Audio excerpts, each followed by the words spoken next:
নবীজি দুখানা হাত উত্তোলন করে দোয়া করলেন, আল্লাহুম্মা ইহদি উম্মা আবি হুরায়রা, আয় আল্লাহ তাআলা আমি দোয়া করি তুমি দয়া করে আবু হুরায়রার মাকে হেদায়েত নসিব করে দাও। রাসূলুল্লাহ দোয়া করলেন আল্লাহ ওর মায়ের হেদায়েত করে দাও। হযরত আবু হুরায়রা রাসূলের মুখে দোয়া শুনে দিয়েছেন দৌড়।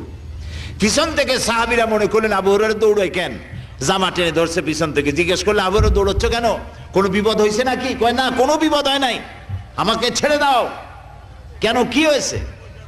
হযরত আবু হুরায়রা বলেন, সাহাবীরা আমাকে ছাড়ো, আমি দৌড়াইয়া বাড়ি গিয়ে দেখতে চাই। আমি আগে দৌড়াইয়া বাড়ি পৌঁছলাম, নাবি বাড়ি পৌঁছবার আগে আল্লাহ নবীর দোয়া আমার বাড়ি পৌঁছায়। সেই দুইটা জিনিসের কোনটা আমি দেখতে চাই।